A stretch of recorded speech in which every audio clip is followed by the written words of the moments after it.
The Sports Source is brought to you by Fast Frame. Turn your memorabilia into a work of art.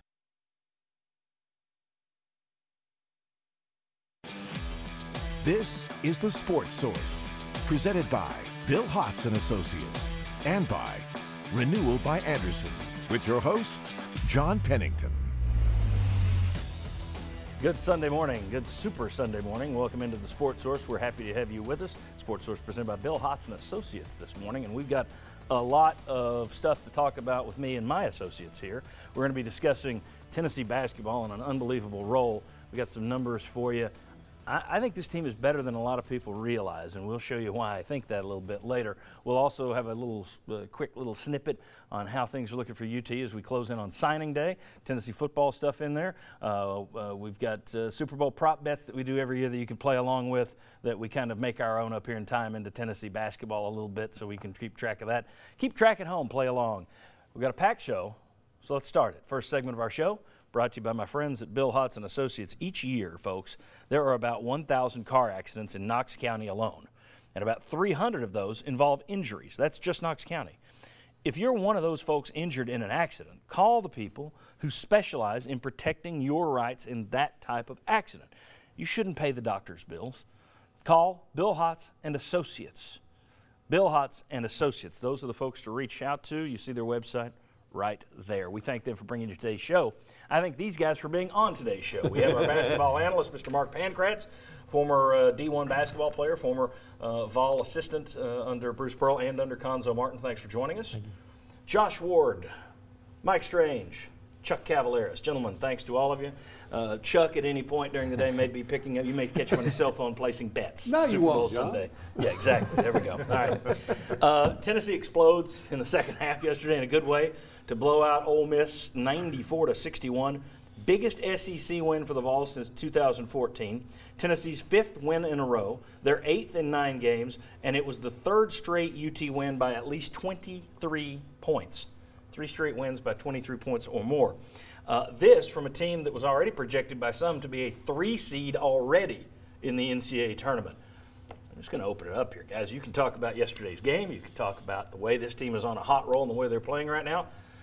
Admittedly, it's a rough week ahead. At Kentucky, at Alabama, we'll do the scouting report a little later. But as of what we've seen over the last month, this Tennessee team is about as hot as you could get. Oh, yeah, and I think it comes down to depth and defense. Offensively, guys are making shots. You saw that in the second half. But our defense, and that is a lot to do with the depth at that guard position. We're guarding the basketball. But what impresses me about it is Admiral Schofield, Grant Williams, Kyle Alexander getting out in ball screen defense is a difference maker. And this team is just playing so doggone hard.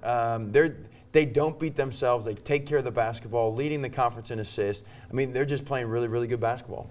27 assists and 6 turnovers yesterday, I think, maybe. Yep. 1 turnover in the second half, maybe. Yeah, something 33 like that. of their baskets were assisted off of, or 27 of the 33. Yeah.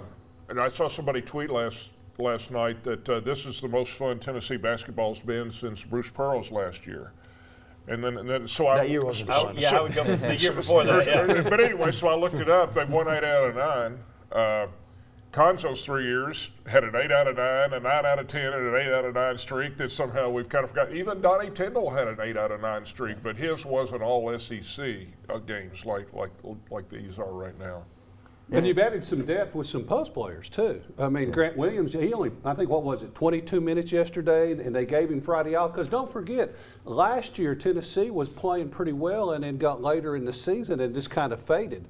They didn't have near the depth, and they've been able to rest some of these players. So it's like Mark has said before, and I think we all agree, you now have the luxury to see who's playing hard and who has the hot hand. They've also avoided injury. I mean, you've got more depth, but you've avoided any kind of, somebody sprains his ankle and he's out for, knock on wood. So was it Schofield yesterday? Yeah, well, exactly. You thought there was a better chance he may be lost for the season and he's going to come back and play. Yeah, so they've been lucky on that front that you haven't had somebody go down for 6 weeks or something, but still they do have some depth this year they haven't had before. Josh, your thoughts? Well, I think all of it kind of adds up to the buy-in that players have taken on over the last really couple of years as you've had the Grant Williams, Jordan Bowden class come in. But you have different guys that step up in different games, but the other guys, if they're on the bench because others are playing more because they're playing well, they're all in still. You can see Jordan Bone be the guy that leads them in scoring an assist in one game, and then he's on the bench in the last 5 minutes and he's supporting Lamonte Turner or James Daniel. Daniel coming in and playing a role as a senior that scored a lot of points at his previous school.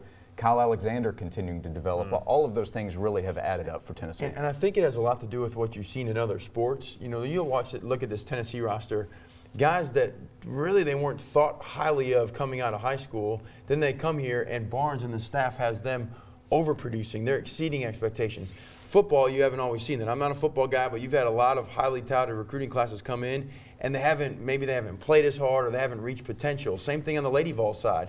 So then fans are watching this basketball team just play so hard and exceed expectations, and they're just rallying behind and getting behind this roster. Yeah, and the good news is a lot of it is through effort. It's not through, well, they've been hot recently. This is a team that's giving it through effort. You can always bring effort. It's easier to snap a streak when it's not effort. It's just this team's it's loaded with shooters and they're streaky. That's not how this team's winning. This team's winning through effort, and that's something you can control. That doesn't mean they're going to bring it every night, but right now it looks like the buy-in on this team. There are certain points. I mean, you remember with Pearl's first team. You weren't here for that, but you remember Pearl's first team here. You could almost see he inherited a group. They're like looking around. Wait a second. Look what we can do. And I wonder how much of these guys are saying, holy smokes, we didn't have this last year. Look what we can do. How concerned are you, if at any, about the possibility of overconfidence from a basketball team? With Rick Barnes, I would guess he's pretty good at needling these guys just from what he says in the press. But is that a concern at all? That they're playing so well that all of a sudden they start saying, we just roll the basketball out? No, I mean, there's always that could seep in. But when you're around these guys, you don't feel any sense of ego at all. And with this depth, if Barnes does have a little feeling of that, next guy up. And it doesn't matter if it's the guard position at this point or the bigs. I mean, you've seen Fulkerson stepped up, Derek Walker stepped up at times. So he's got some pieces to at least go out there and plug in. And I've seen a lot of programs will have the standings, in the locker room or somewhere where you can see. Tennessee doesn't have that. And Admiral Schofield talked about that a little bit yesterday. We're just working on ourselves, trying to get better. We don't know if we're second in the league or 10th in the league or where we are. We're just trying to go out there and play basketball. We'll discuss that later in the show, but they're second in the league. All right. Let me tell you about something we've got coming up here.